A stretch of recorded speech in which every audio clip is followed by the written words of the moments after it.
नमस्ते। सब कैसे हैं?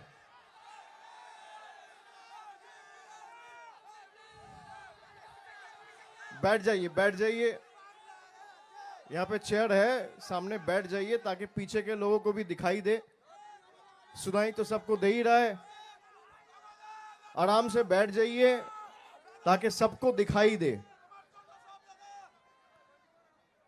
पहले तो आप सबको 2026 नए साल के बहुत सारा प्यार और शुभकामनाएं। ये नया वर्ष आप सब के लिए अच्छा जाए, बहुत सारे खुशियां लाए। आपके परिवार के हर एक सदस्य के लिए ये नया साल अच्छा रहे, ऊपर वाले से यही प्रार्थना करता हूं। बसे पड़ो, बैठ जाओ। मुझे साल के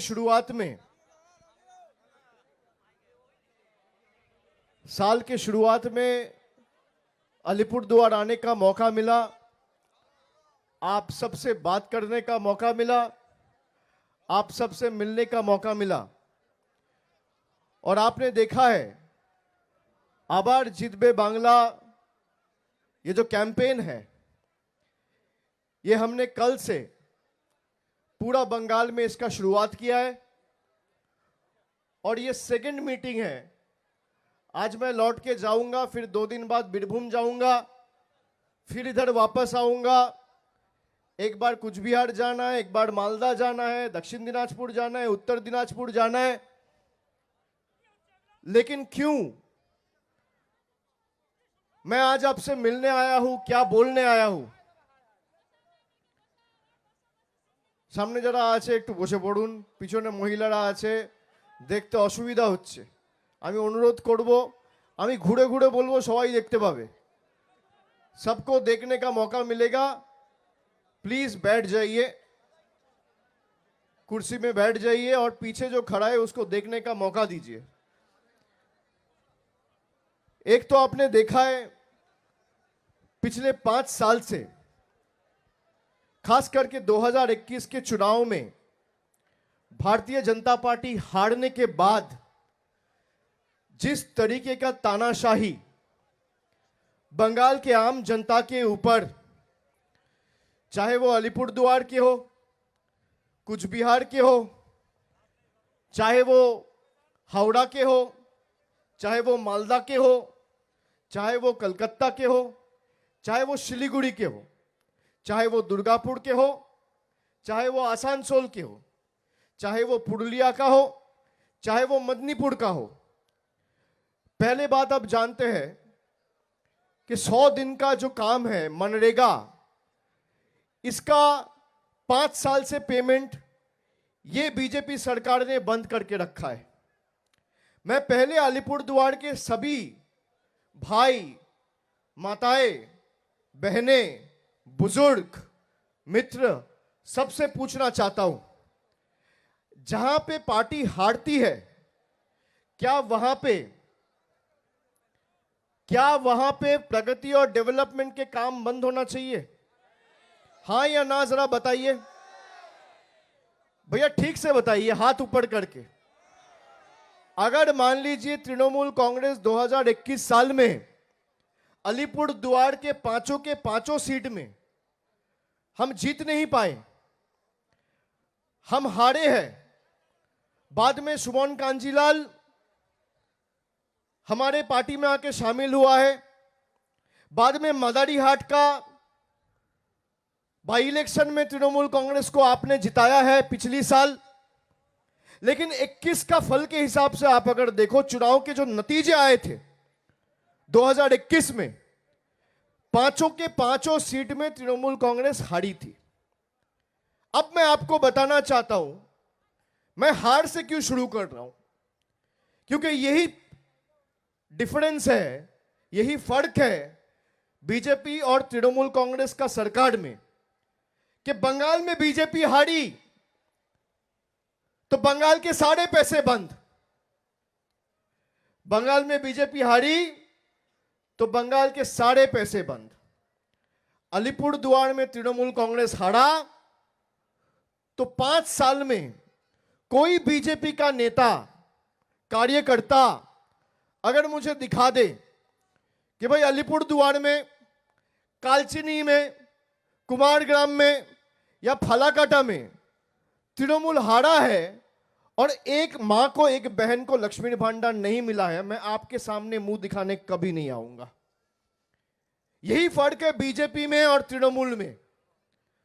हम अलीपुरद्वार में हारे हैं, लेकिन हमारी सरकार हर महीने एक विधानसभा में लक्ष्मी भंडार देने में 5 करोड़ रुपया खर्च किया है 2021 साल से। अलीपुरद्वार में कितने विधानसभा है? 5 विधानसभा है। एक महीने में अगर एक विधानसभा में 5 करोड़ रुपए का लक्ष्मी भंडार लगता है तो 5 विधानसभा में एक महीने में 25 करोड़ रुपए का विधानसभा में लक्ष्मी भंडार लगता है। अब 25 को 12 महीने के नतीजे से आप देखें कि 12 महीने में सरकार का कितना खर्च हुआ? 300 करोड़ रुपया एक साल का खर्चा हुआ। 5 साल में कितना हुआ? 1500 करोड़। हम अलीपुरद्वार में हारे हैं, लेकिन इसी अलीपुरद्वार के सभी महिलाओं को, माओं को, बहनों को 1500 करोड़ रुपया खर्चा करके हमारे सरकार ने लक्ष्मी भंडार दिया है। यही फर्क है। चाय बागान के जो मेरे भाई, माताएं, बहनें आज यहां पे आए हैं, आप देखिए 10 साल पहले, अभी 2026 है, 2016 के चुनाव के पहले देश का प्रधानमंत्री आके आप सबको वादा करके गया था कि उनका सेंट्रल गवर्नमेंट डंकन से 7 चाय बागान टेक ओवर करेगा और उसको चलाएगा। 10 साल में एक नोटिफिकेशन इशू किया था, उसको भी विथड्रॉ कर लिया गया है। जिस पार्टी का प्रधानमंत्री का बात का कोई महत्व नहीं है, जिस पार्टी का सर्वोच्च नेता का बात का कोई महत्व नहीं है, जिस पार्टी में सबसे बड़ी नेता का कोई बात का महत्व नहीं है, उस पार्टी कभी आपको कोई भी राहत दे सकता है क्या? मुझे आने से पहले एक पत्रकार बोल रहा था कि अलीपुरद्वार और जलपाईगुड़ी के लोग बहुत भोले हैं। मैंने कहा क्यों? कह रहे नहीं, इतना दिन से तो बीजेपी को वोट दे रहे हैं, बीजेपी झूठ पे झूठ बोलता है और ये बीजेपी के बातों में आके बीजेपी को वोट दे देते हैं। मैंने कहा भाई, जो भोला है अगर वो अपने कठोरपन पे उतर जाए तो जिसका वोट लेके कोई मंत्री बना, 5 साल मंत्री रहा, उसके बाद सांसद बना, प्रधानमंत्री चुना गया, वो अगर अपने औकात पे आ जाए और अपने कठोरता दिखाने लग जाए तो 5 मिनट लगेगा अलीपुरद्वार को हरा होने में। इस बार मेरी आपसे विनती है, मैं 2022 में यहां पे 4 श्रमिक सम्मेलन जो हुआ था सितंबर के महीना में, जहां तक मुझे याद है 11 तारीख को हुआ था, 3 साल हो गए। मैंने कुछ वादा किया था, कुछ काम शुरू हुआ है, कुछ काम अभी भी बाकी है, लेकिन जो वादा किया था उस पे हम लगे हैं, उस पे तृणमूल अड़े हैं।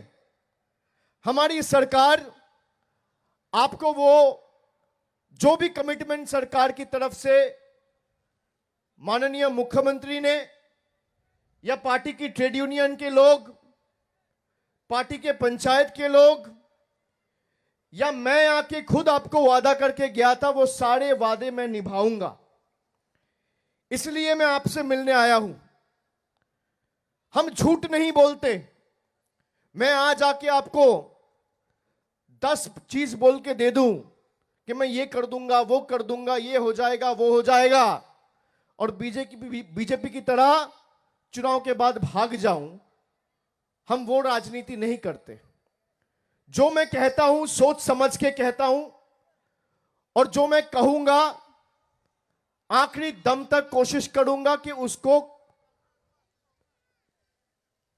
इंप्लीमेंट करके उसको आप तक पहुंचा के जो वादा किया था वो निभाएंगे। आप जान के हैरान होंगे कि पिछले 7 साल में ये केंद्र की सरकार, बीजेपी की सरकार, खाली बंगाल से 1 करोड़, 2 करोड़, 5 करोड़, 10 करोड़, 20 करोड़, 50 करोड़, 100 करोड़ नहीं, खाली बंगाल से इनकम टैक्स और जीएसटी के नाम पे 6.5 लाख करोड़ रुपया उठा के लेके गया है दिल्ली। कितना करोड़? 6.5 लाख करोड़ रुपया उठा के दिल्ली लेके गया है। यहां का सांसद बीजेपी का है, एमएलए बीजेपी का है। 2019 में भी बीजेपी जीता, 2024 में भी बीजेपी जीता, 2021 में भी बीजेपी जीता। जरा पूछिए इनसे, चाय बागान का एक मां, एक भाई, एक बेटे के लिए उसका ईपीएफ का जो दिक्कत होता है, उसके पानी का जो दिक्कत होता है, उसका डेली वेज का जो दिक्कत था, 10 साल में एक चिट्ठी कोई केंद्र मंत्री को बीजेपी का कोई विधायक या सांसद ने लिखा है? भाई उल्टा ये लोग आपका पैसा बंद करवाते हैं, और इनके नेता खुलेआम बोलता है कि हम तो भाई टाइट करने का राजनीति करते हैं, हम पैसा बंद कर देंगे। भाई आपको क्या लगता है कि बीजेपी और देश का प्रधानमंत्री के सब मोहताज है? वो जब पैसा देंगे तब लोगों को जमीन का पट्टा मिलेगा, तब घर मिलेगा, तब काम मिलेगा, तब पानी मिलेगा। जो केंद्र के अधीन, केंद्र के जो पीएसयूज है उसके अधीन जो चाय बागान है, उसमें भी वो ईपीएफ जमा नहीं करते। करते कि नहीं करते? करते। तो एक भी बीजेपी का विधायक, सांसद कभी ये बात को पार्लियामेंट में, देश के संसद में उठाया है? नहीं उठाए। अब मैं आपसे पूछना चाहता हूं, आप बताइए, एसआईआर का नाम पे आप सबको हैरान किया गया कि नहीं किया गया? किया गया कि नहीं किया गया? 10 साल पहले नोटबंदी के नाम पे लाइन पे खड़ा करवा गया था कि नहीं करवा गया था? नोटबंदी के नाम पे लाइन पे खड़े हुए थे आप लोग सब? जरा हाथ उठा के बताइए, हाथ उठा के बताइए। अपने दिल पे हाथ रख के पूछिए, काला धन खत्म हुआ? हुआ? 10 साल पहले यही बीजेपी और मोदी की सरकार देश के 130 करोड़ जनता को लाइन पे कतार में खड़ा कर दिया। सब खड़ा हुआ नया भारत बनाने के लिए, नया सपना देख के, नया जोश, नया जज्बा, नया उमंग के साथ। 10 साल बाद आज जनता देख रही है कि काला धन और बढ़ गया। 10 साल बाद आज फिर से आपको अपना अधिकार, वोट का जो अधिकार है, उस अधिकार को रखने के लिए आपको लाइन में लगना पड़ रहा है। यह बीजेपी की सरकार है। पहले जनता चुनती थी कि सरकार में कौन बैठेगा, अब सरकार चुन रहे हैं वोटर कौन बनेगा।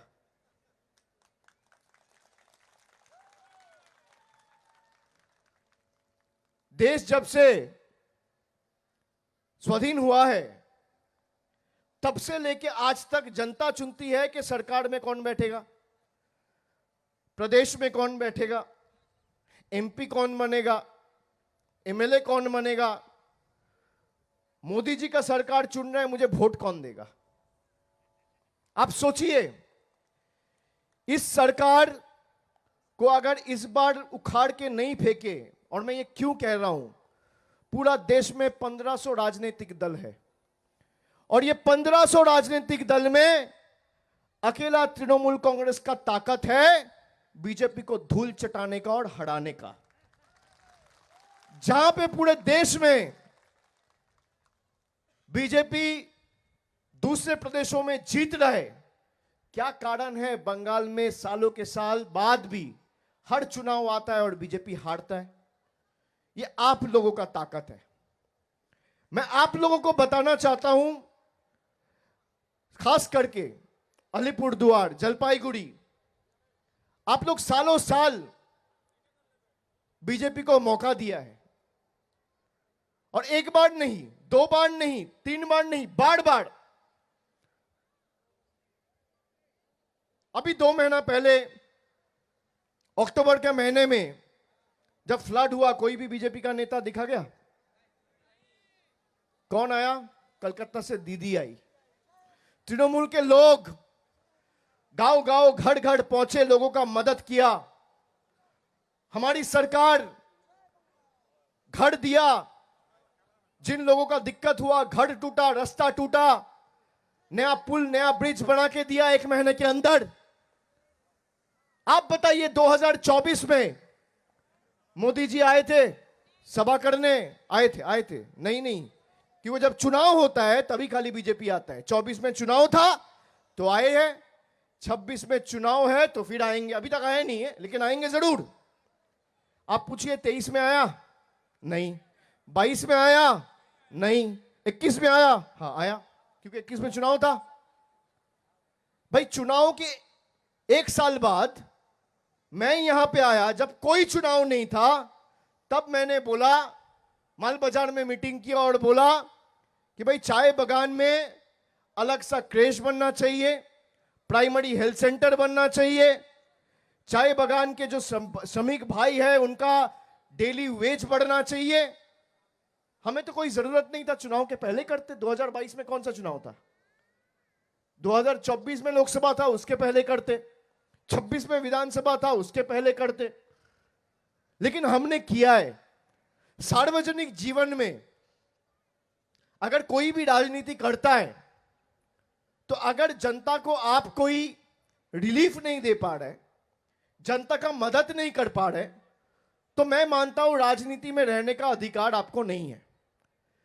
जरा पूछिए बीजेपी के एमएलए और सांसद से कि आपके सरकार के अधीन जो पीएसयूज है और जो चाय बागान है उसमें ईपीएफ का पैसा क्यों नहीं मिलता है? जवाब दे पाएगा मनोज तिग्गा जी? दे पाएंगे? कभी आंदोलन करते हुए देखा है आपने? कभी कोई पीएफ ऑफिस घेरते हुए देखा है? कभी सांसद में एक सवाल पूछते हुए देखा है? कभी उनको एक मंत्री के साथ मिलकर आपका हक में प्रश्न पूछने के लिए देखा है? तो कैसे यह आपका मदद करेगा? हमने 2021 में बोला बांग्ला निजेर मेके चाहिए। इसका मतलब बंगाल अपनी बेटी को चाहता है। पूरा बंगाल ने मदद किया और दीदी को जिताया। 2024 में हम लोगों ने बोला जो बांग्ला विरोधी है उनका विसर्जन करना जरूरी है।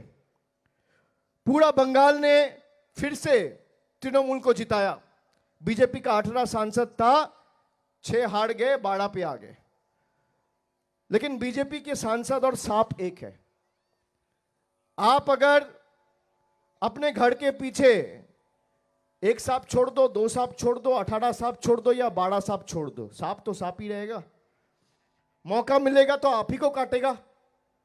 आप जिसको दूध पिला के बड़ा किया वही आपको काटेगा, वही सांप।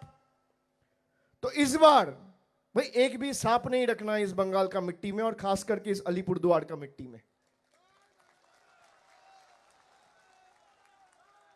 इस बार तृणमूल को पूरी ताकत के साथ आप जिताएंगे। फिर अगर आपको नहीं लगा कि भाई तृणमूल को जिता के फायदा नहीं हुआ, फिर आपको 29 में वोट देने का मौका मिलेगा। हटा देना, भाई ये हक आपका है। बीजेपी तो चाहता है वोट ही ना हो। बीजेपी आपसे आपका जैसे एसआईआर के माध्यम से आपका अधिकार छीनना चाहता है, वैसे पार्लियामेंट में एक नया बिल लेके आया, वन नेशन वन इलेक्शन। हम लोग उसको पास नहीं होने देंगे, क्योंकि वो होगा तो आपका अधिकार ही नहीं रहेगा। एसटी भाइयों को, माओ को पता नहीं है कि बीजेपी जब 400 पार का नारा लगा रहा था तो सब ये सोचते थे कि अगर 400 पार करेंगे तो संविधान बदल देंगे। 240 पे ये लोग संविधान बदल रहे हैं। तो अब सोचिए अगर 400 पार होता तो ये लोग क्या करते।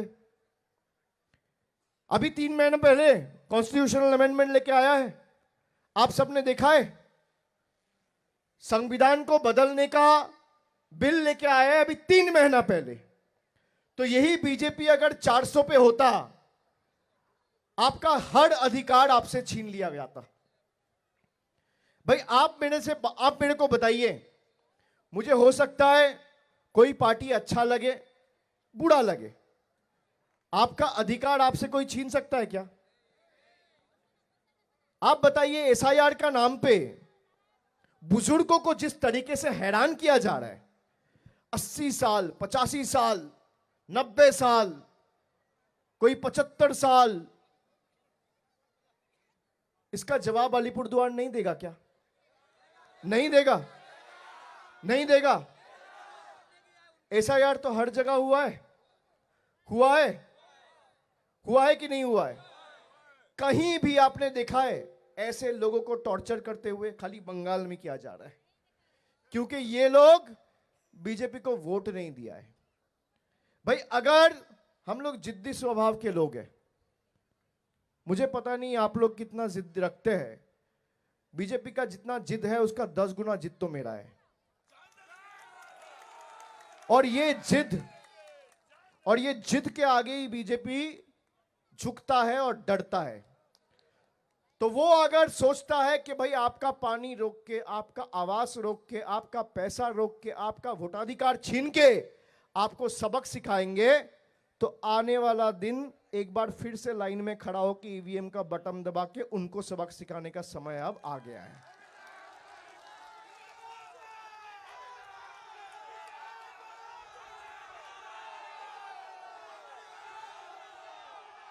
बंगाल में 7 करोड़ वोटर में वो कहते हैं कि 1.5 करोड़ वोटर है जो अनमैप्ड है। हमने चुनाव आयोग का ऑफिस में गए, दिल्ली में हम उनसे मिले, हम उनको बोले कि आप ये लिस्ट जरा, सूची जो है वो पब्लिश करिए, सार्वजनिक करिए, ताकि लोगों को समझ में आए कि भाई कौन सच बोल रहा है, कौन झूठ बोल रहा है।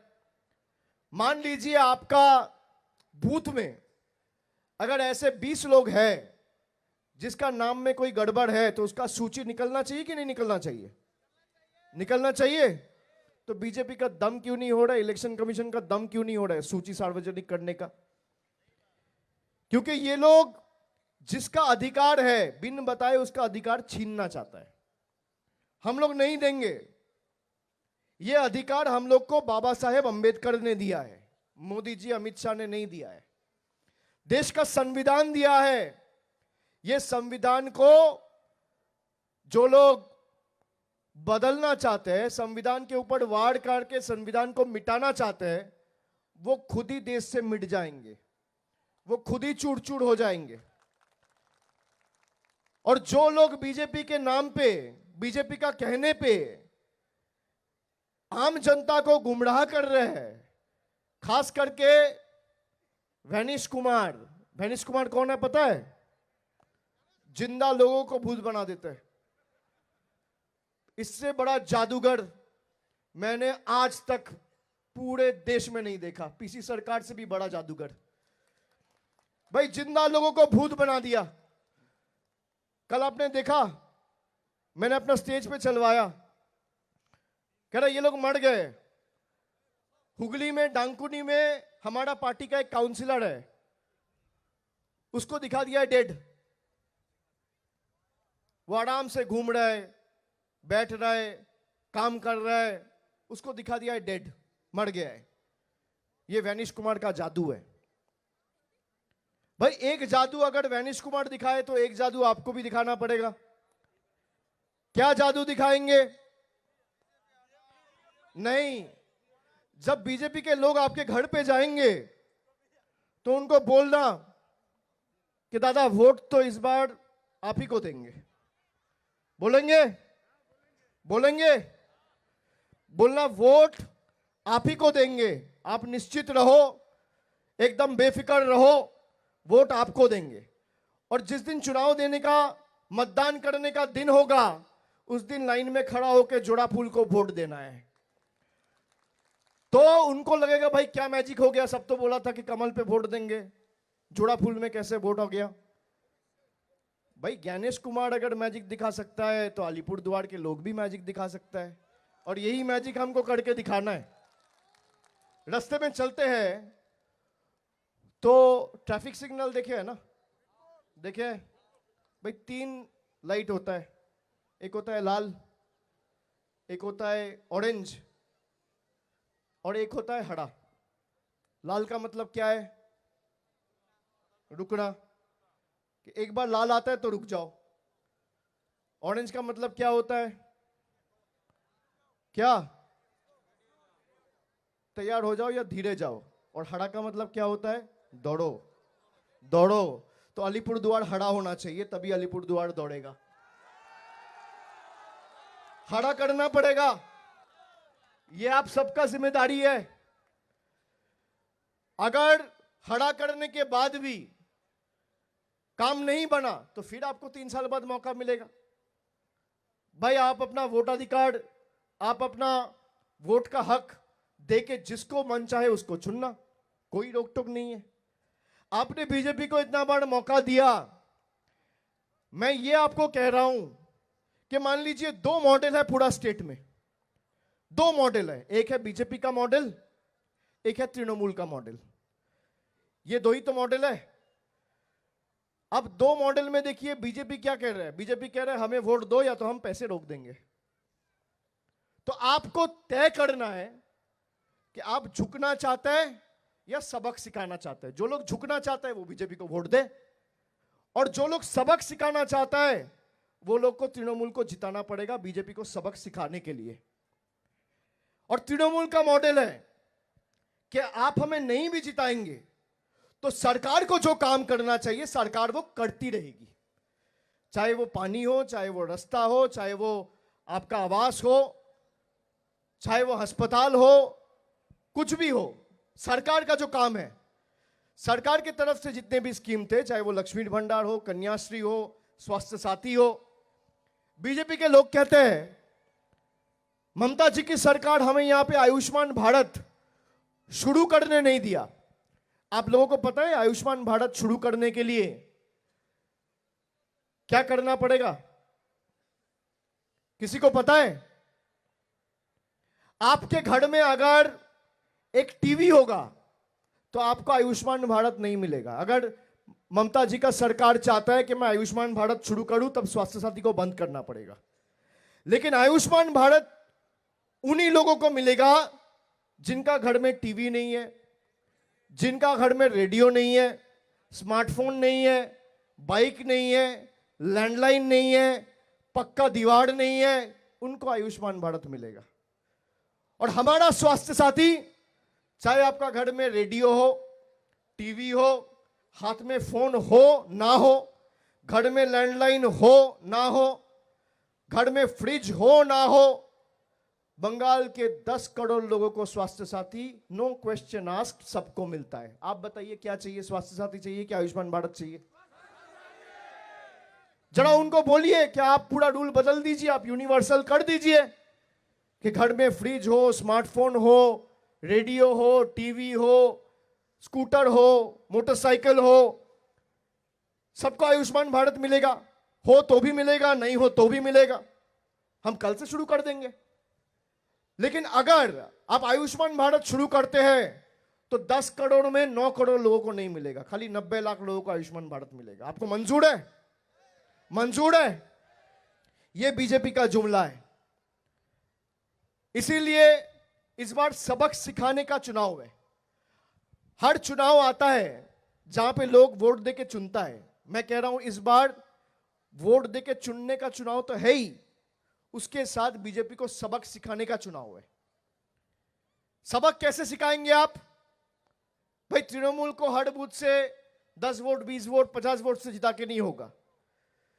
जो अलीपुरद्वार में इतना दिन से बीजेपी है, एक भी बूथ में वो दिखना नहीं चाहिए। हर बूथ से जोड़ा फूल ऐसे खिलेगा, ऐसे खिलेगा कि जिस दिन बूथ से नतीजा आएगा, पोलिंग स्टेशन के बाहर, काउंटिंग सेंटर के बाहर बैलेट बॉक्स खुलेगा, तो ये हैरान रह जाएंगे कि अलीपुरद्वार में हुआ क्या। ऐसे जवाब देना है, वोट टू प्रोटेस्ट।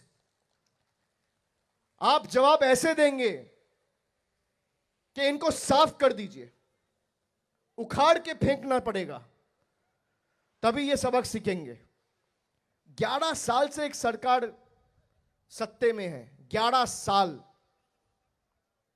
जब मर्जी ये नहीं चलेगा, वो नहीं चलेगा, अपना ये कागज दिखाओ, अपना वो कागज दिखाओ। बीजेपी का कोई नेता खड़ा हुआ है क्या लाइन में कागज लेके? अलीपुरद्वार को ये जवाब देना पड़ेगा कि हम लोग कागज देखने वाले हैं, दिखाने वाला नहीं है। भाई जो मन करे, जब मन करे आपको कतार में खड़ा कर दे। आप सोचिए, ये पॉलिटिकल पार्टी जो अभी ऑपोजिशन में है बंगाल में, 70 एमएलए के साथ कोई चिकन रोल बेच रहा है तो उसको मार रहा है, कोई चिकन पैटीज बेच रहा है तो उसको मार रहा है। यहां पे कितने लोग वेज खाते हैं? जरा हाथ उठाइए। नहीं, बेची तक उठाइए, कोई दिक्कत नहीं है, उठाइए। कितने लोग वेज खाते हैं? हाथ उठाइए, सब बेफिक्र उठाइए। उधर कितने लोग वेज खाते हैं? भाई कितने लोग नॉन वेज खाते हैं? जरा हाथ उठाइए। कितने लोग नॉन वेज खाते हैं? प्रधानमंत्री बोल रहा है मछली खा रहे तो उसको मॉक कर रहे। देश का प्रधानमंत्री कोई चिकन पैटीज बेच रहा है तो उसको मार रहा है। और कहां मार रहा है? जहां पे गीता पाठ हो रहा है वहां पे मार रहा है। मैं हिंदू हूं, मेरा धर्म कभी किसी के ऊपर आक्रमण करना नहीं सिखाता है। मुसलमान धर्म कभी किसी के ऊपर आक्रमण करना नहीं सिखाता है। क्रिश्चियन धर्म कभी किसी को गाली देना, किसी को आक्रमण करना नहीं सिखाता है। और सबसे बड़ा धर्म है मानव धर्म। उससे बड़ा धर्म क्या है? ह्यूमैनिटी से बड़ा धर्म, इंसानियत से बड़ा धर्म क्या है? जहां पे गीता पढ़ा जा रहा है वहां पे बीजेपी के लोग मार रहे हैं। ऑपोजिशन में रह के बोल रहे हैं चिकन पैटीज नहीं बेच सकता है। आप सोचिए, ये लोग अगर सत्ता में आएंगे तो क्या होगा? क्या होगा? भाई हम वोट दे रहे हैं ना। बीजेपी आपसे आपका वोट नहीं मांग रहा है। बीजेपी कह रहा है वोट भी दो और फिर हम जो कहेंगे उसको करो। हम कहेंगे आप क्या खाओगे तो आप वही खाओगे।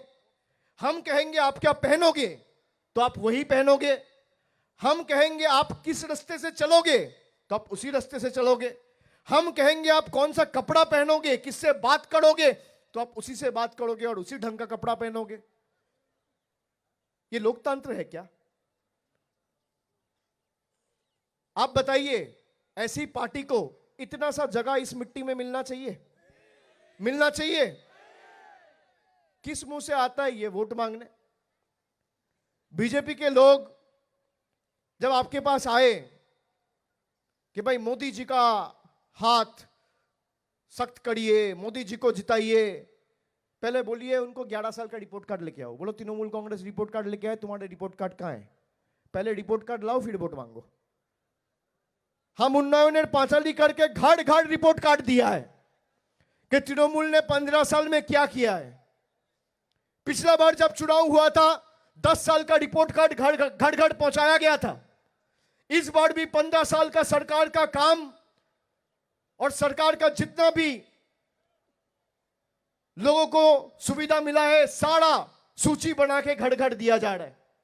बीजेपी का रिपोर्ट कार्ड कहां है? आप बताओ, बीजेपी को रिपोर्ट कार्ड लेके आना चाहिए कि नहीं आना चाहिए? आना चाहिए कि नहीं आना चाहिए? बीजेपी का रिपोर्ट कार्ड कहां है? जो बीजेपी ने हमारे आवास का पैसा रोक के रखा, जिस बीजेपी ने हमारा 100 दिन का मनरेगा का काम में एक पैसा नहीं देने दिया, जिस बीजेपी ने रास्ते का पैसा रोक के रखा, ग्राम सड़क योजना का पैसा रोक के रखा, आवास का पैसा रोक के रखा, सर्वशिक्षा मिशन का पैसा रोक के रखा, जल जीवन मिशन का पैसा रोक के रखा, जो पानी तक नहीं छोड़ते उसको राजनीति करने का अधिकार है। अभी मध्य प्रदेश में आपने देखा है, 2 दिन पहले कभी सुना है पानी पी के लोग मर जा रहे हैं? डबल इंजन सरकार, पानी पी के लोग मर जा रहे हैं। ये डबल इंजन सरकार का नमूना है भाई। पानी पी के लोग मर जा रहे हैं। सोचिए, कुछ भला बुरा खा लिया उससे मौत हो गया तो सुने, कभी सुने पानी पी के मौत हो गया? भाई जो सरकार आपको क्लीन हवा नहीं दे सकता, पीने का पानी नहीं दे सकता, वो आपको सर के ऊपर छत देगा क्या? वो आपको जमीन का पट्टा देगा क्या? वो आपका वेज बढ़ाएगा क्या? पानी जो नहीं दे सकता वो करेगा। अब हर जगह देखिए, जो बंगाल से जा रहा है सबको टॉर्चर किया जा रहा है। पिछले 8 महीनों में ऐसे 1200 से 1400 केसेस आए हमारे पास। किसी का घर मेदिनीपुर में है, किसी का कुछ बिहार में है, किसी का जलपाईगुड़ी में है, किसी का दिनाजपुर में है, किसी का मालदा में है, किसी का मुर्शिदाबाद में है। उनका क्या गलती है? वो बंगाल से है। वो भूल रहे कि ये जो मिट्टी है, बंगाल का मिट्टी, देश का जो इंडिपेंडेंस मूवमेंट हुआ था उसमें दिशा दिखाया था ये बंगाल। ये बंगाल रुकेगा नहीं, ये बंगाल झुकेगा नहीं। आप जितने ताकत लगा के वार करोगे, बंगाल के लोग उतने मजबूत बनेंगे, लेकिन हम आपके सामने सर नहीं झुकाएंगे। सर कट जाएंगे, लोग मिट जाएंगे, लेकिन दिल्ली के दरिंदों के सामने हम सर नहीं झुकाएंगे। हम बिकेंगे नहीं, हम झुकेंगे नहीं, हम गिरेंगे नहीं, हम रुकेंगे नहीं। हम अगर सर झुकाएंगे तो हमारे जो मां है, बाप है, परिवार के बुजुर्ग लोग हैं, समाज के बुजुर्ग लोग हैं, उनके सामने सर झुकाएंगे। हम चर्च में झुकाएंगे, मंदिर में झुकाएंगे, मस्जिद में झुकाएंगे, गुरुद्वारा में झुकाएंगे, लेकिन दिल्ली के दरिंदों के आगे हम सर नहीं झुकाएंगे। इसीलिए ये कैंपेन कि चाहे जितना ताकत है आपको लगा लो, चाहे आप ईडी लगाओ, चाहे आप सीबीआई लगाओ, चाहे आप सीआरपीएफ लगाओ, चाहे आप मीडिया लगाओ, चाहे आप पैरामिलिट्री फोर्स लगाओ, चाहे आप जुडिशियरी लगाओ, चाहे आप इनकम टैक्स लगाओ, जितना जोड़ है, ताकत है, लगा लो। जितना वार करोगे जीतेगा तो बंगाली। যতই করো হামলা আবার জিতবে বাংলা। কিন্তু এবার বাংলার জয়ে আলিপুরদুয়ারকে অগ্রণী ভূমিকা পালন করতে হবে। মমতা বন্দ্যোপাধ্যায়কে চতুর্থবার মুখ্যমন্ত্রী করার লক্ষ্যে আলিপুরদুয়ারকে 5-এ 5 করতে হবে। এই আলিপুরদুয়ার সাব ডিভিশন ছিল মামাটি মানুষের সরকার জেলা করেছে। আলিপুরদুয়ারের প্রতিদানের সময় 2026-এর বিধানসভা নির্বাচন। এই নির্বাচনে যারা বিভাজনের রাজনীতি করে, বৈষম্যের রাজনীতি করে, বিচ্ছিন্নতাবাদের রাজনীতি করে বাংলাকে ভাতে মারার চক্রান্ত করেছিল, যারা বাংলার লক্ষ লক্ষ ভোটারকে আনম্যাপ করে তাদের মৌলিক অধিকার কেড়ে নিতে চেয়েছে, সেই বাংলা বিরোধী, আলিপুরদুয়ার বিরোধী বিজেপিকে আলিপুরদুয়ারের ম্যাপ থেকে বিদায় দিয়ে আনম্যাপ করে পাঠিয়ে দিতে হবে দিল্লিতে। এবং এটা সম্ভব করে দেখাতে হবে। বাংলাকে জেতাতে হবে। তৃণমূল থাকলে বিরোধীরা কুপোকাত, আর বাংলার 10 কোটি মানুষ পাবে দুমুঠো ভাত। আর বিজেপি থাকলে ধর্মে ধর্মে আঘাত আর প্রতিদিন ভাইয়ে ভাইয়ে সংঘাত। বিজেপি থাকলে মোদিজির দুয়ারে ভাষণ আর তৃণমূল থাকলে দিদির দুয়ারে রেশন। কি চান আলিপুর দুয়ারের মানুষকে বেছে নিতে হবে। আমরা গত বছর 12 লক্ষ মানুষকে আবাসের টাকা তুলে দিয়েছি। 12 লক্ষ প্রকৃত প্রাপক, যাদের 2019-20 সালে আবাস প্লাসে নাম ছিল।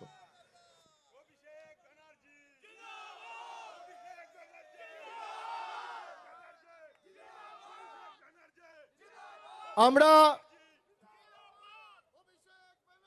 গত 1 মাস আগে আমাদের নেত্রী বাংলার মুখ্যমন্ত্রী কৃষ্ণনগর থেকে বাংলা জুড়ে 20,000 কিলোমিটার পাকা রাস্তা নির্মাণ, মনোন্নয়ন, রক্ষণাবেক্ষণের কথা ঘোষণা করেছে। 8,000 কোটি টাকা খরচা করে শুরু হয়েছে পথশ্রী রাস্তাশ্রী 4। তার মধ্যে খালি আলিপুরদুয়ার জেলায় চা বাগান এলাকায় 60 কোটি টাকার উপর রাস্তার কাজ রাজ্য সরকার নিজে হাতে করছে, যেখানে 60% টাকা দেওয়ার কথা কেন্দ্রর, 40% দেওয়ার কথা রাজ্যর, 100% টাকা দিচ্ছে মামাটি মানুষের সরকার। আপনারা জানলে খুশি হবেন যে আমাদের নেত্রী গতবার বাজেটে বলেছে যে আমরা আরো 15-16 লক্ষ লোককে বাড়ির টাকা দেবো।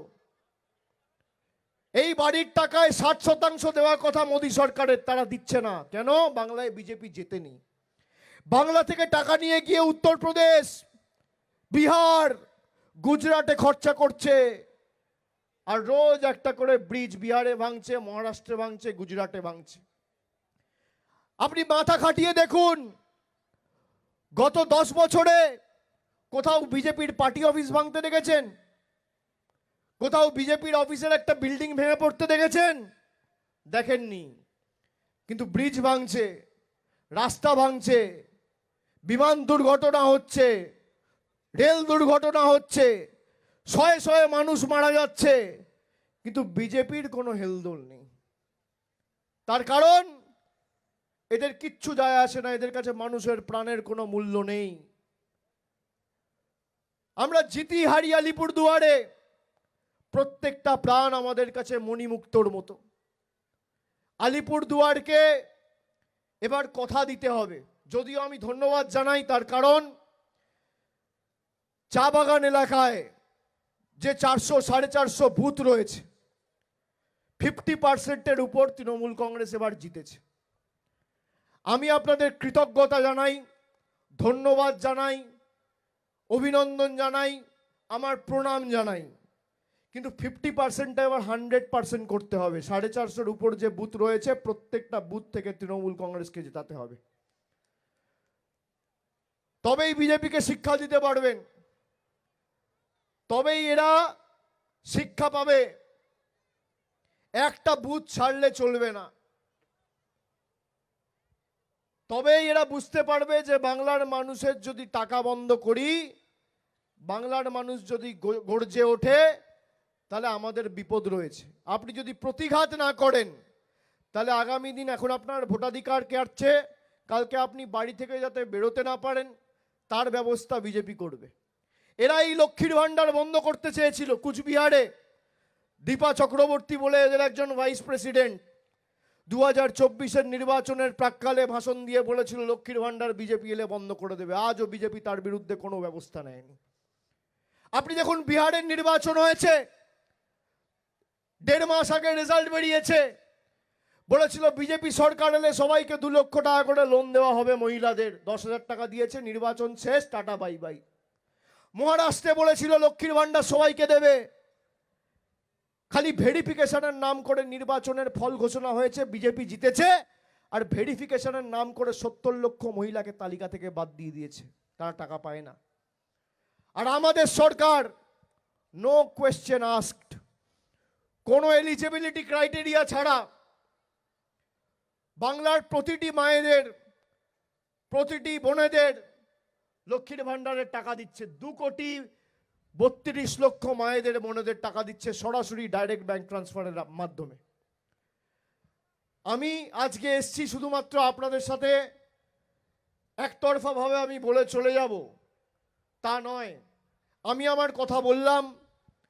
আমি এবার যদি আপনাদের কারোর কোনো প্রশ্ন থাকে আপনারা সেটা করবেন, আপনাদের কথা শুনবো এবং আমার যতটুকু সীমাবদ্ধ সামর্থ্য, এখতিয়ার, যতটুকু আমার কাজ করার সুযোগ রয়েছে আমি সেগুলো সর্বাঙ্গীনভাবে চেষ্টা করে যাতে আপনাদের সমস্যার সমাধান করতে পারি তার চেষ্টা করব।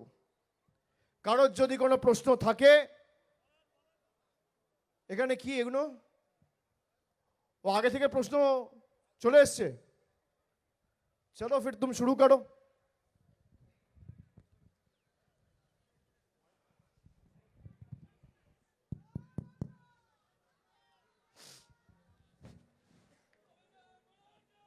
हेलो, हमारे बीच माननीय संसद एवं हमारे ऑल इंडिया तृणमूल कांग्रेस के साधारण सचिव श्री अभिषेक बंदोपाध्याय जी उपस्थित हो चुके हैं। जैसे कि आप जानते हैं ये कार्यक्रम एक तरफा अनोखा, मैं पहले ही बोला था, एक अनोखा कार्यक्रम है। प्रत्येक जगह हम लोग देखते हैं कि जो भी हमारे ऊपर से नेता लोग या हमारे जो नेता लोग हैं वो सिर्फ मंच में आगे बोल के जाते हैं, लेकिन पहली बार एक ऐसा सिस्टम आया है जहां प्रश्न, आपका प्रश्न जो हजारों के रूप में आया था, जो हमने यहाँ पे बॉक्स में जो आप लोग डाले थे उसमें से कुछ सिलेक्टेड वहां से चुन के यहाँ पे लाया गया है। उन्हीं सवालों का जो जिनका यहाँ पे पर्ची आया हुआ है मैं बारी बारी से पढ़ूंगा और उनका जो भी यहाँ लिखे हैं उनका परिचय उनका दूंगा और मैं दादा श्री अभिषेक बैनर्जी जी से मैं अनुरोध करूंगा कि उसका प्रति उत्तर दे। तो मैं दादा शुरू करूं? Thank you. बिल्कुल, तुम इधर आ जाओ, इधर आ जाओ।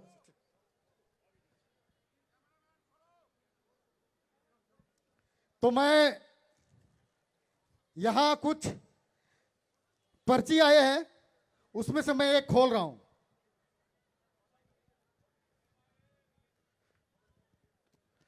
किसका प्रश्न है जरा उनका नाम भी बताना जी तो पता चले।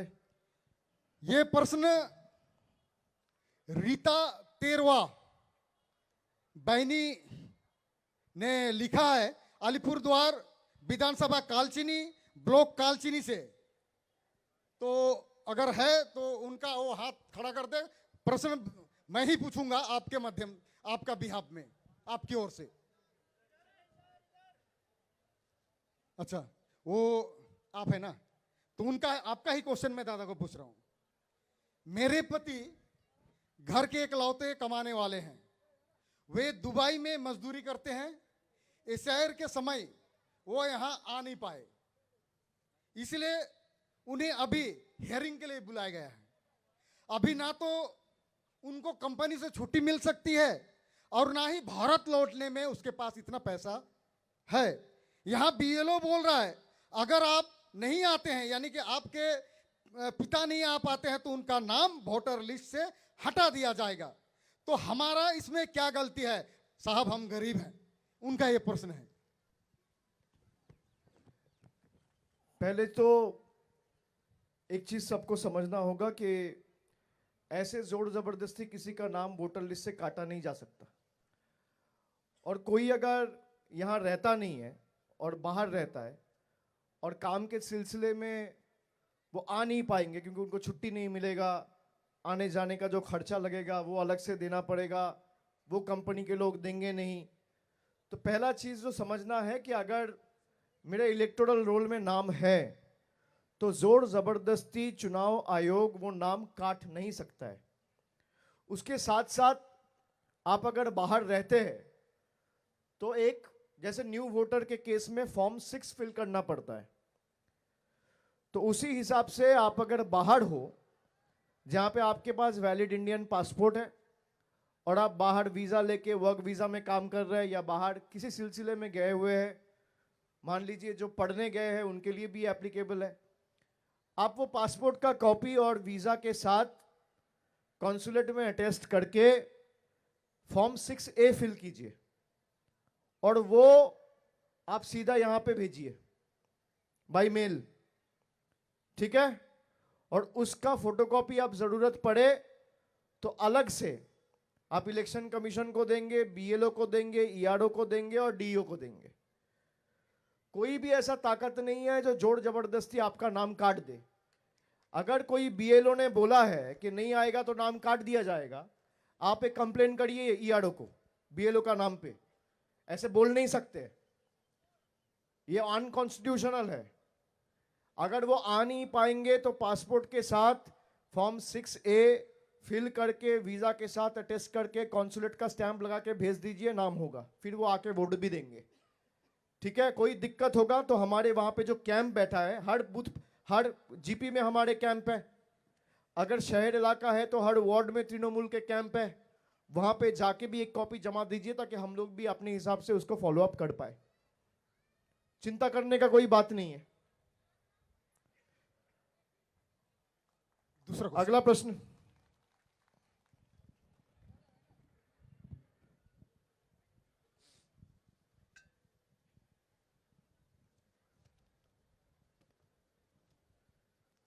अगला प्रश्न आया है सुरेश तुरी, मधु टी स्टेट से, अलीपुरद्वार जिला, कालचिनी विधानसभा। उनका कहना है 1995 से मैं मधु चाय बागान में काम कर रहा हूं, लेकिन मुझे अभी भी जमीन का पट्टा नहीं मिला है। कंपनी मालिक तो पुराने घरों को भी मरम्मत नहीं करते और नए घर भी नहीं देते। कहने का दादा वो मधु चाय बागान में पिछले लंबे समय से रह रहे हैं। सूर्य तुरी जी, तो उन्हें कंपनी द्वारा एनओसी भी नहीं मिला है, जमीन का पट्टा भी नहीं मिला है और कंपनी उन्हें घर भी नहीं दे रही है। देखिए, जमीन का पट्टा का जो इशू है, देख लिया दादा, देख लिया, जमीन का पट्टा का जो इशू है ये मैं मानता हूं कि बहुत सेंसिटिव इशू है और हम चाहते हैं कि जितने लोगों को हम जमीन का पट्टा दे पाए। ये सरकार की तरफ से मुख्यमंत्री ने भी बोला है। पहले के जमाने में जब सीपीएम था, एक दीवार इधर उधर करने में भी 10 एनओसी चाहिए होता था। अभी कहीं कहीं जगह पे लैंड के केस में कुछ नो ऑब्जेक्शंस वगैरह, अगर प्राइवेट लैंड है तो मैनेजमेंट से क्लियरेंस वगैरह, ये सब बहुत सिक्योरिटी रिलेटेड इश्यूज है जो करते करते थोड़ा समय लग जाता है। लेकिन आपने अगर इतना दिन सब्र किया है तो थोड़ा दिन सब्र और रखिए। अगर सरकार की तरफ से आपको बोला गया है तो हो सकता है कि थोड़ा देर हो, लेकिन जरूर आपको मिलेगा। और जिसका भी जेन्युइन इशू होगा कि भाई मैं जहां पे रह रहा हूं, मैनेजमेंट मुझे थोड़ा अपना अगर जगह ठीक ठाक करने नहीं दे रहा है, तो मैं तृणमूल ट्रेड यूनियन के सभी लोगों को अनुरोध करूंगा कि इसको स्ट्रिक्टली आप मैनेजमेंट के साथ उठाइए। जो भी चाय बागान में काम करता है, हर चीज उनका हित में होना चाहिए, उनके विरुद्ध में नहीं होना चाहिए। ये हमारा मांग होना चाहिए और इसको प्राथमिकता देना चाहिए कि अगर कहीं किसी को भी कोई दिक्कत हो रहा है, उनका ताकत तृणमूल ट्रेड यूनियन बने। और हमारा ये दायित्व बनता है, हमारा ये ड्यूटी बनता है कि हम उनके लिए खड़े हो और जहां पे जिसको जो जरूरत है, अपना जितना सामर्थ्य है उतना मदद तो जरूर करनी चाहिए।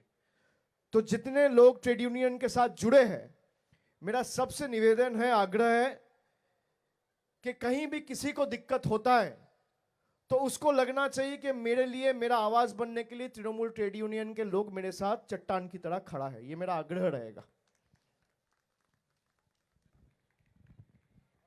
तुम यही रहो ना, कोई दिक्कत नहीं है।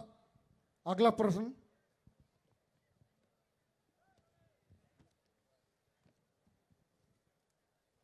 जयप्रकाश खाखा जी,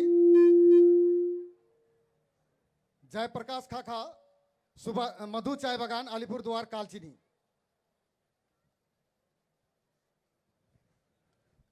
उनका प्रश्न है, चाय बागान में स्वास्थ्य सेवाओं की भारी कमी है। हमारे यहाँ ना तो एमबीबीएस डॉक्टर है, ना ही अस्पताल भी बंद है।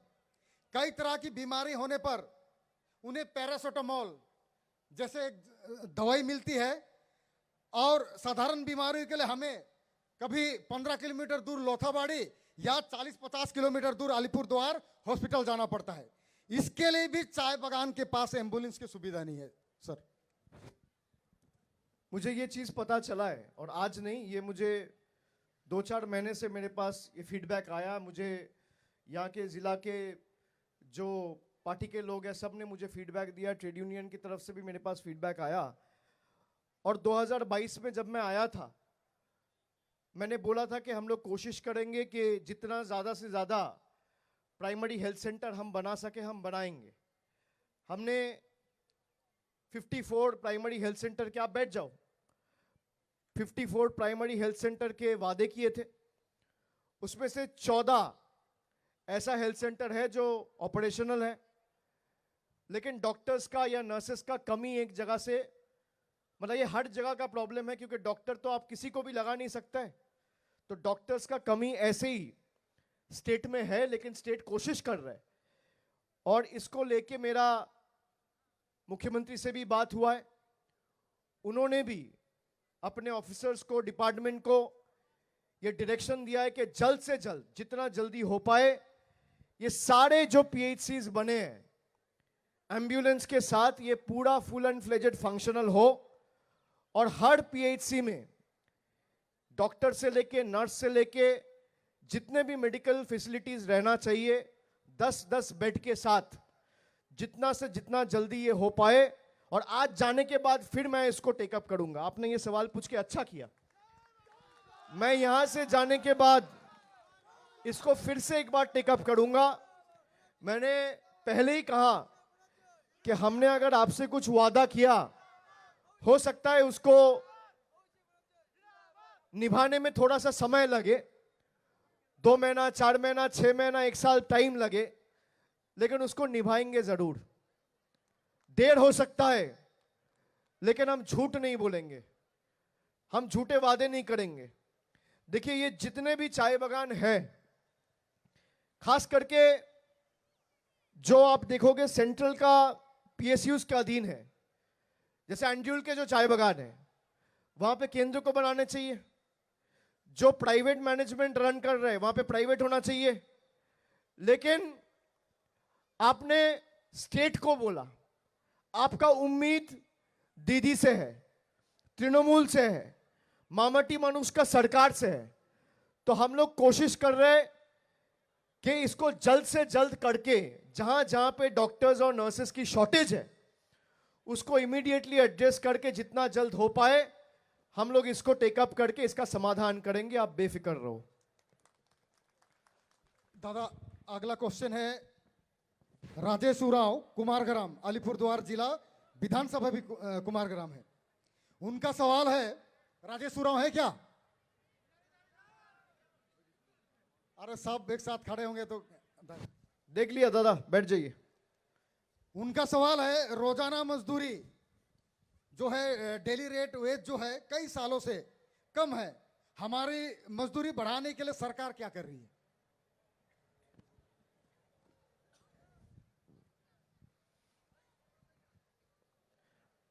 कहाँ हो दादा आप? आओ इधर आओ। अरे जोरदार ताली। आओ भाई, उनको आने दो।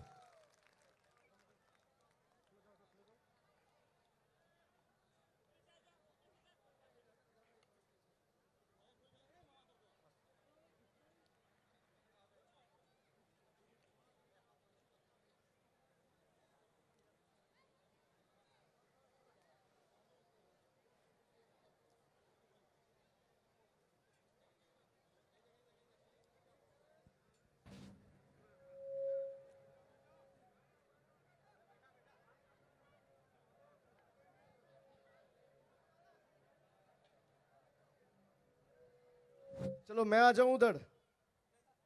हाँ,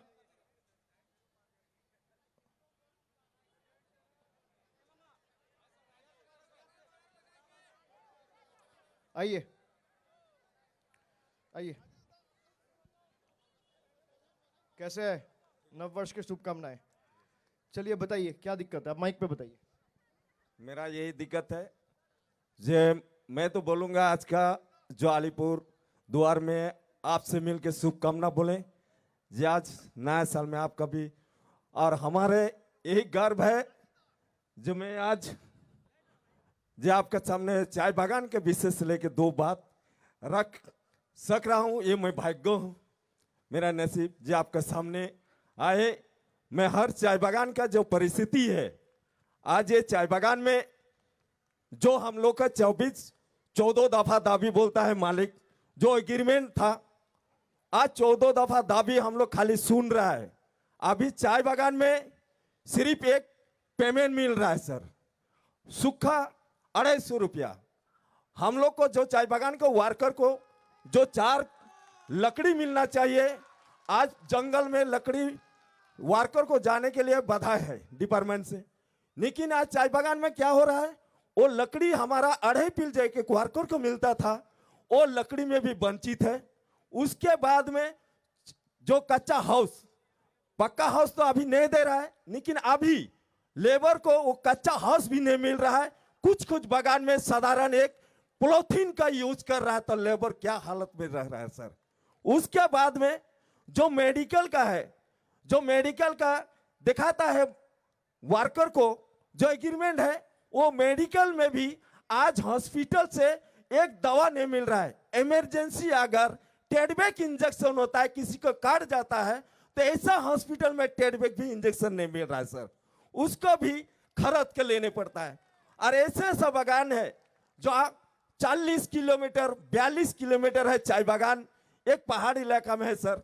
वहां भी आज वो इमरजेंसी के लिए एम्बुलेंस जो चाहिए, वो बागान में एम्बुलेंस की भी व्यवस्था नहीं है। खुद गरीब आदमी वो अपना मुजरी देके या उधार देके एम्बुलेंस की व्यवस्था करके अलीपुर में आ रहा है सर। तो आज हमारा चाय बागान हम लोग को 14 दफा दाबी बोलता है, लेकिन अभी तक हम लोग को सब तरफ वंचित है सर।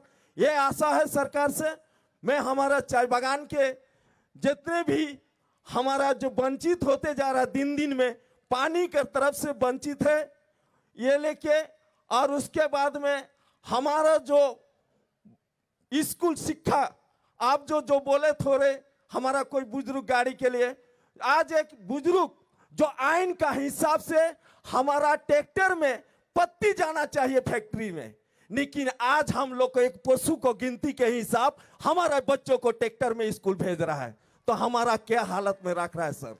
हम लोग इतना वंचित है। तो मैं आशा है जो आप सरकार से मैं बोल के ये आज खूब नसीब है आपका सामने आके 2-4 बात बोल रखे, इसके लिए मेरे जितना भी आवा हुआ सभी को मैं अपना बात के छोटा कहता हूँ। मैं बहुत बहुत धन्यवाद आपको वो मानता हूँ सर से, आपका सामने आके 2 बात रखा। अगर मेरे गलत नहीं, बहुत बहुत शुक्रिया। देखो, पहली बात यह है कि आपका जो भी सवाल है वो एकदम जायज है। जो डेली वेज का इनका सवाल जो वीरेंद्र भाई ने इनको स्टेज में बुलाने से पहले आप सबके सामने बोला, वो मैं एकदम सटीक मानता हूं। ऊपर से जो मेडिकल रिलेटेड दिक्कत बताया, बच्चों को स्कूल जाने में दिक्कत होता है, लकड़ी नहीं पहुंचता है उसका दिक्कत अलग से होता है, ये सब जेन्युइन प्रॉब्लम है और बहुत लोग ये समस्या से जड़ित है। आप एक चीज जहन में रखें कि आज से 14 साल पहले 2011 में जब हमारा सरकार पहली बार बनी थी, उस टाइम चाय बागान में काम करने वाला एक भाई का वेज होता था 67 रुपया, 67। और बहुत लड़ाई करके, संघर्ष करके, आंदोलन करके, कभी अपना वेज अगर बढ़ता था तो 2 रुपया, 3 रुपया, 2.5 रुपया ऐसे बढ़ता था। पिछले 14 साल में ये 250 रुपया हुआ है बढ़ के।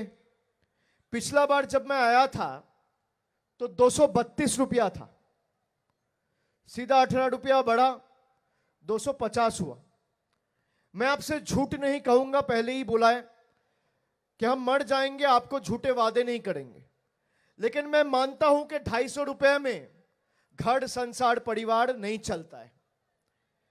जिस तरीके से चीजों के रेट बढ़ रहे हैं, चाहे वो चावल हो, चाहे वो आलू हो, सब्जी हो, दाल हो, पहनने के कपड़े हो, चप्पल हो, घर बनाने के सामान हो, बच्चों की पढ़ाई हो, बेसिक जो चीजें हैं वो खरीदने के लिए भी 250 रुपया से घर संसार परिवार नहीं चलता है।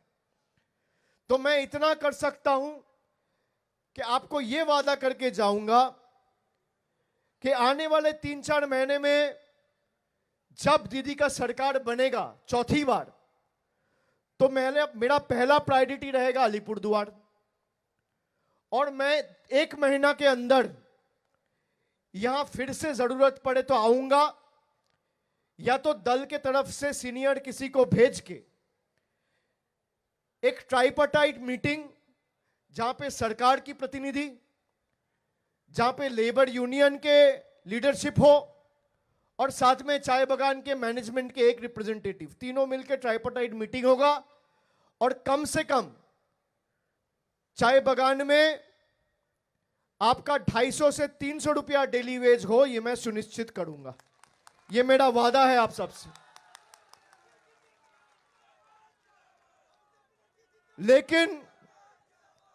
लेकिन उसके पहले जो लोग हमारे घर का पानी, हमारा खाने का चावल और हमारा छत के ऊपर, घर के ऊपर छत का पैसा रोक के रखा है, पहले उनको सबक सिखाना होगा। बाकी जिम्मेदारी मेरा। सरकार बनेगा उसका 1 महीने के अंदर, 30 दिन के अंदर यहां पे ट्राइपार्टाइट मीटिंग बुलाया जाएगा। प्रकाश है, आईएनटीटीयूसी का स्टेट प्रेसिडेंट ऋतुव्रतो है, मैं दोनों को जिम्मेदारी देके जाता हूं। साथ में गवर्नमेंट के मिनिस्टर्स होंगे, जो उस टाइम मिनिस्टर रहेंगे, लेबर मिनिस्टर खुद आएगा और ये मीटिंग करेगा, और 7 दिन के अंदर ये डिसीजन इंप्लीमेंटेड हो और 250 से बढ़ के 300 रुपया हो, वो हम सुनिश्चित करेंगे। ये मेरा वादा है। दादा बहुत शुक्रिया, आपने उठाया, सबके लिए आपने सवाल किया। और जो बस का दिक्कत दादा ने बताया कि एक दीदी ने भी अनाउंस करके गया था बस रूट का, तो मैं पिछला हफ्ता मुझे पता चला कि भाई अभी तक वो बसेस चालू नहीं हुआ है। 11 बस खरीदने का तो ऑर्डर दिया गया था, 6 शायद जलपाईगुड़ी के लिए, 5 अलीपुरद्वार के लिए। आपको ये जान के भी खुशी होगा, आज 3 तारीख है, परसों से बसेस चालू हो जाएंगे। 5 बसेस अलीपुरद्वार में वो चालू हो जाएंगे, और जरूरत पड़ेंगे तो उसको आगे बढ़ाएंगे। और सिर्फ इतना ही नहीं, प्राइमरी हेल्थ सेंटर में जो 54 प्राइमरी हेल्थ सेंटर बना है, हमारा कोशिश ये भी रहेगा कि आने वाले 2 साल में हर एक क्रेश और हर एक प्राइमरी हेल्थ सेंटर ऑपरेशनल हो, और हर एक प्राइमरी हेल्थ सेंटर के साथ डेडिकेटेड एक एम्बुलेंस रहे, ताकि किसी को कोई दिक्कत ना हो। ठीक है? नहीं, बहुत खुश रहिए। आपको नए वर्ष का बहुत शुभकामनाएं, बहुत अच्छी रही और सबको बताइए कि हम लोग कोशिश कर रहे हैं, हमारे हाथ में जो भी है हम पूरी कोशिश कर रहे हैं, करते हैं।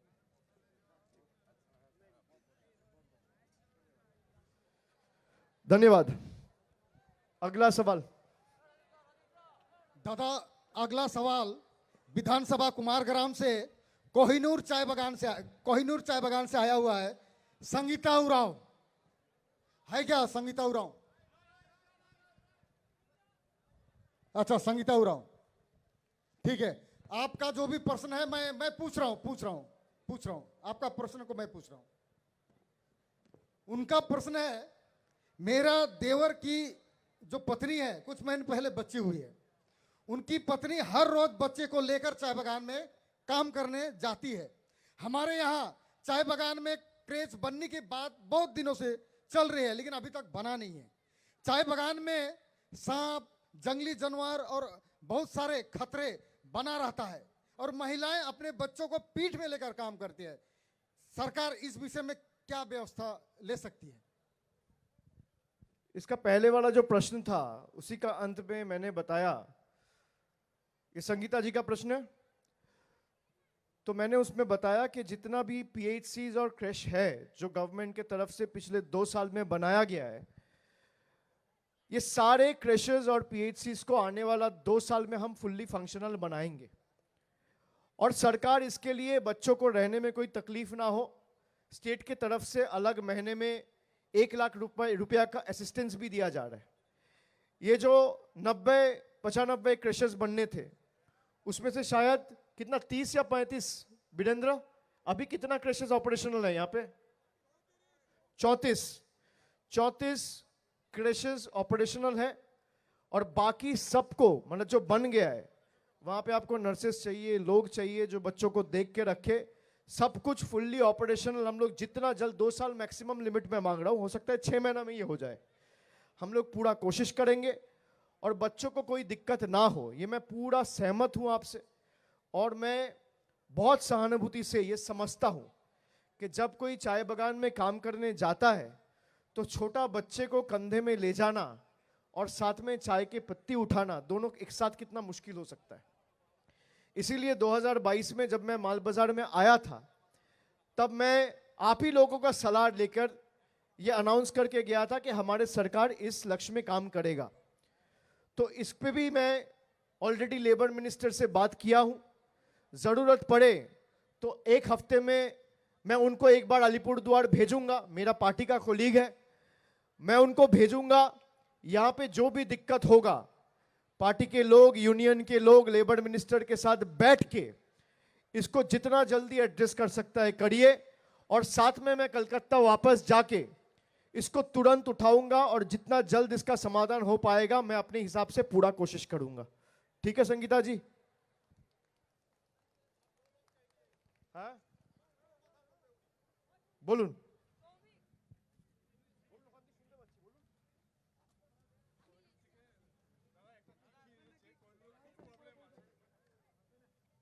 আমি দেখে নেব।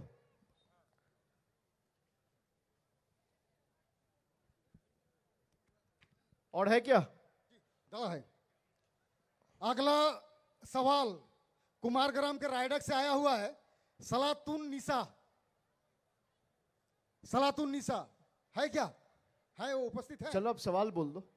ठीक है, उनका जो प्रश्न है, उनका प्रश्न था दादा, मैं चाय बागान की एक श्रमिक हूं, पीएफ हमारे लिए एक फिक्स डिपॉजिट है। चाय बागान के मालिक हमारा पीएफ काट तो लेते हैं पर जमा नहीं करते। वेतन से हमारा सिर्फ खाना पीना चलता है। रिटायरमेंट के बाद वो जो पीएफ का पैसा आता है उस पैसे से बच्चों की शादी, हमारा घर बनाना, ये सब हम लोग चलाते हैं। लेकिन यहाँ मालिक पीएफ काट रहा है लेकिन जमा नहीं कर रहा है, तो सरकार क्या कर रही है इस विषय पर? किसका प्रश्न है ये? नाम क्या है भाई साहब का? कहाँ है आप? अच्छा ठीक है, देख लिया दीदी, बैठिए। आपका जो सवाल है मैं मानता हूं कि इसको गंभीरता से विचार करना चाहिए। पहले तो आप ये समझिए कि पीएफ आपका हक है, अधिकार है, आप पे ऊपर कोई मेहरबानी नहीं कर रहा है। आपका पीएफ जमा करके ये आपका अधिकार है। देश का जो कानून है उसके हिसाब से ये जमा करना पड़ेगा और ये आप ही का है। अब पीएफ रिलेटेड जो भी समस्या है, मुझे पता है पीएफ बहुत बड़ा इशू है क्योंकि फ्यूचर का सब कुछ इस पीएफ पे ही डिपेंड करता है, चाहे बच्चों का एजुकेशन हो, शादी हो, घर ठीक करना हो, बाकी कोई दिक्कत हो, सो हर चीज पीएफ पे डिपेंड करता है। अब मैं आपको इतना कह सकता हूं कि पिछले दिनों जो भी आंदोलन हुआ है पीएफ को लेके, हमने जलपाईगुड़ी पीएफ ऑफिस तक 2-3 बार कर्मसूची किया, आंदोलन किया, घेराव अभियान हुआ। सरकार के जो चाय बागान है उसका पीएफ तक सरकार जमा नहीं कर रहा है, जो केंद्र सरकार का चाय बागान है। हमने चिट्ठी लिख के जो डिफॉल्टर लिस्ट है उन डिफॉल्टर लिस्ट का सूची मांगा, केंद्र सरकार की तरफ से कोई जवाब नहीं मिला। मैं अपने जो यहां पे तृणमूल के संगठन के लोग हैं, ट्रेड यूनियन के, उनको अनुरोध करूंगा कि इसको लेके एक फिर से घेराव कर्मसूची हो। जरूरत पड़े तो 20 लोगों का एक डेलीगेशन केंद्र सरकार का जो केंद्र मंत्री है, लेबर मिनिस्टर है, उससे एक मीटिंग मैं शेड्यूल करवाऊंगा। जरूरत पड़ेगा तो मैं फॉलो अप करूंगा। जरूरत पड़ेंगे तो दिल्ली तक हम जाएंगे और आपका अधिकार का पैसा हम छीन के लेके आएंगे, लेकिन आपको जमीन पे उतारना पड़ेगा। आप ये मत सोचिए कि हम बैठे रहेंगे और हमारा पैसा आता रहेगा। भाई, जो सरकार में बैठे हैं उनको कोई फर्क नहीं पड़ता है इंसान जिए इंसान मरे। जब तक आप अपने अधिकार को लेके लड़ोगे नहीं, आपका पैसा आप तक नहीं पहुंचेगा। यही मोदी जी का नया भारत है। आपको अपना अधिकार लेकर लड़ना पड़ेगा।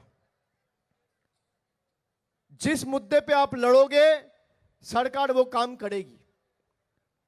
आप अगर तय कर लिया कि मैं अगला चुनाव अपना पीएफ पे दूंगा, मैं अगला चुनाव अपना अधिकार पे दूंगा, या अगला वोट से लेके अगला 5 साल मेरे साथ जो खड़ा रहा, मेरे लिए जो काम किया, मेरे लिए जो लड़ा, मेरे लिए जो दिल्ली तक गया, मेरे लिए जो पीएफ ऑफिस घेराव किया, उसके लिए करूंगा, तो आपको भी जमीन पे उतर के लड़ना पड़ेगा। अगर अलीपुरद्वार के लोग तैयार है कि जमीन पे उतरेंगे, जरूरत पड़ेगा दिल्ली तक जाएंगे, आपका पीएफ आप तक पहुंचाने का जिम्मेदार तृणमूल का है, हमारा सरकार का है। लेकिन लड़ना आपको पड़ेगा। आपके साथ कंधा हम जरूर लगाएंगे। तो पीएफ वाला जो मामला है, यह बहुत जायज मामला है और इसके लिए लगातार आंदोलन हम सबको करना पड़ेगा।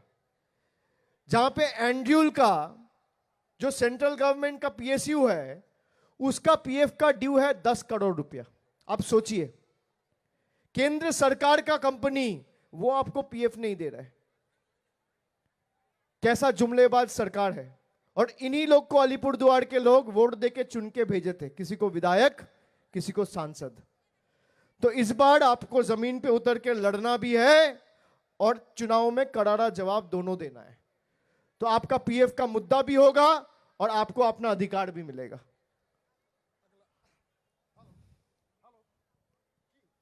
हेलो, अगला और अंतिम सवाल है। प्रभात महतो, ये आपका हंटापाड़ा से पूछा है कि हंटापाड़ा चाय बागान में वेतन की समस्या पिछले 6 महीनों से है और पेमेंट अभी भी नहीं मिला है। इस कारण से चाय बागान में अनेकों समस्या हो रही है। इसमें फिर से एक बार, फिर से। हंटापाड़ा चाय बागान में ये जो फोर्टनाइट और मंथली वेज का जो पेमेंट है, वो कई महीनों से है। यहाँ पे उन्हें उल्लेख किया है 6 महीना से है और अभी भी उनको पेमेंट नहीं मिला है। इसके कारण से चाय बागान में अनेकों समस्याएं उत्पन्न हो रही है।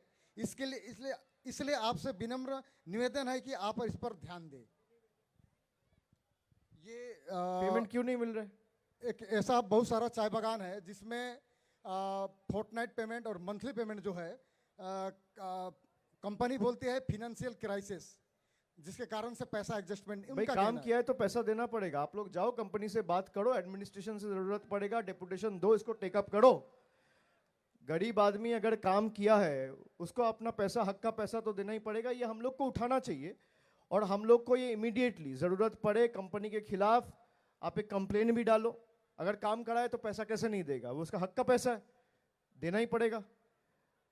डिस्ट्रिक्ट एडमिनिस्ट्रेशन के साथ भी इसको टेकअप करिए और साथ में कंपनी का मैनेजमेंट से अलग से बात करिए कि इन लोग का घर संसार परिवार कैसे चलेगा आप अगर पैसे नहीं देंगे तो ये इमीडिएटली मैं समझता हूं आपको करना चाहिए। और जितने भी लोग ट्रेड यूनियन के साथ जुड़े हुए हैं, मेरा सबके साथ, मतलब सबके आगे फिर से आग्रह और विनती है कि जो चाय बागान में काम कर रहे हैं, हमारा हर काम, हर फैसला, हर डिसीजन उनका हित में होना चाहिए।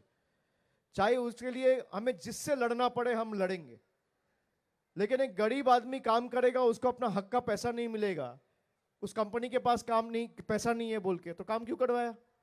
दो तो एक साथ नहीं हो सकता। तो ये आप एकदम इसको उठाओ और जरूरत पड़े तो मुझे बताना, जरूरत पड़े मैं खुद आऊंगा। जरूर दादा जरूर। और कंधे से कंधे मिला के लड़ूंगा।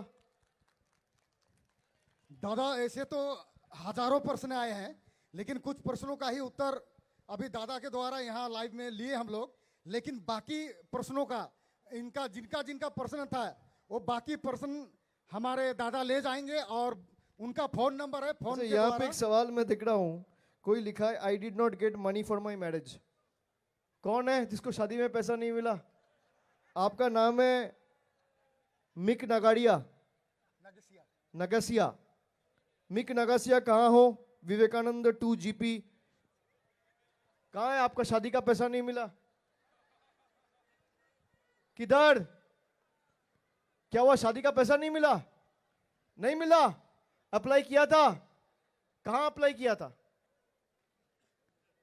किधर? BDO office? किधर? DRM office. डीआरएम ऑफिस में क्यों अप्लाई करेगा? DM office, DM office. शादी हो गया आपका? वो एप्लीकेशन का एक फोटो मुझे भेजना, मैं सुनिश्चित करूंगा कि आपको मिले, ठीक है? और शादी मुबारक हो आपको सबको एक बार फिर से। हैप्पी न्यू ईयर, और सबका आने वाला साल बहुत अच्छा जाए, और बंगाल जीते, अलीपुरद्वार जीते, कुमारग्राम जीते, कालचिनी जीते, फलाकाटा जीते, अलीपुरद्वार जीते, हम सब जीते। और जो लोग बंगाल को तड़पाया, बंगाल के ऊपर अत्याचार किया, बंगाल के ऊपर लगातार वार किया, उनको करारा जवाब मिले, यही उम्मीद के साथ आप सबको नमस्कार करते हुए मैं अपना वाणी को विराम देता हूं। जय हिंद, वंदे मातरम, जय बांग्ला। अभिषेक बनर्जी, अभिषेक बनर्जी, अभिषेक बनर्जी।